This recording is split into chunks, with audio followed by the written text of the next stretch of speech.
राधे राधे दोस्तों, आज मैं आपको बताने वाली हूँ कि जो शिव महापुराण की कथा कराते हैं प्रदीप मिश्रा जी, जो एक कथावाचक हैं, उन्होंने राधा रानी के बारे में कुछ उल्टा सीधा कहा था।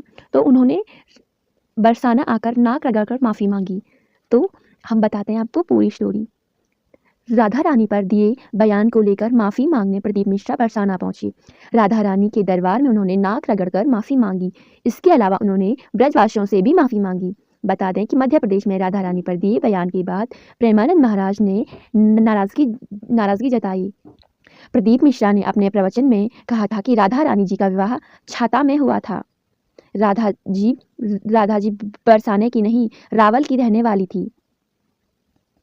तो उनकी ये बात राधा रानी के भक्तों को बहुत ही बुरी लगी थी, क्योंकि दोस्तों माना जाता है कि राधा रानी का विवाह सिर्फ कृष्णा के साथ ही हुआ था, श्री कृष्ण के साथ। और बता दें कि राधा रानी पर दिए गए बयान के बाद विवादों में घिरे कथावाचक पंडित मिश्रा शनिवार दोपहर बरसाना पहुंचे। यहाँ उन्होंने रानी को दंडवत प्रणाम किया, नाक रगड़कर माफी मांगी। इस दौरान बड़े पैमाने पर सुरक्षा के इंतजाम किए गए। राधा रानी से माफी मांगने के बाद वो मंदिर से बाहर निकले, हाथ जोड़कर ब्रजवासियों का अभिनंदन किया और मीडिया कर्मियों से बातचीत में उन्होंने कहा कि सभी ब्रजवासियों को बहुत बहुत बधाई। राधा रानी के दर्शन करने के लिए यहाँ पधारा हूँ और मैं ब्रजवासियों के प्रेम की वजह से यहाँ आया हूँ। लाडली जी ने खुद ही इशारा कर मुझे यहाँ बुलाया, इसीलिए मुझे यहाँ आना पड़ा। उन्होंने कहा कि मेरी वाणी से किसी को ठेस पहुंची हो तो उसके लिए माफ़ी मांगता हूँ और मैं ब्रजवासियों के चरणों में दंडवत प्रणाम कर कर माफ़ी मांगता हूँ। मैं लाडली जी को और बरसाना सरकार से क्षमा चाहती हूँ। सभी से निवेदन है कि किसी के लिए कोई अपशब्द ना कहें, राधे कहें, महादेव कहें। मैं सभी महत धर्माचार्य और आचार्य से माफ़ी मांगता हूँ। दरअसल प्रदीप मिश्रा ने अपने प्रवचन में कहा था कि राधा जी का विवाह छाता में हुआ था।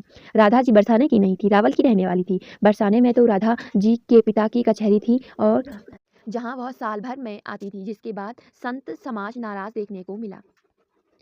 उनके बयान के बाद प्रेमानंद महाराज ने कहा था कि तुम्हें प्रदीप मिश्रा लाडली जी के बारे में क्या पता है? तुम जानते ही क्या हो? अगर तुम किसी संत के चरण रज का पान करने बात करते तो तुम्हारे मुख से कभी ऐसी वाणी नहीं निकलती। जैसे वेद कहते हैं कि राधा रानी और श्री कृष्ण अलग नहीं हैं, तुझे शर्म आनी चाहिए जिसके यश का गान करके जाती है, जिसकी यश खाता है, जिसका यश गाकर तुझे नमस्कार और प्रणाम मिलता है, उसकी मर्यादा को तू नहीं जानता है। प्रेमानंद महाराज यही नहीं रुके, उन्होंने कहा कि श्री जी की अवहेलना की बात करता है और कहते हैं कि वह इस बरसाने के की ही नहीं है। संतों से अभी सामना पड़ा नहीं है, चार लोगों को घेर कर उन्हें पैर पैर पूजवाता है, जो जो समझ लिया कि तू बड़ा भागवताचार्य हो गया है।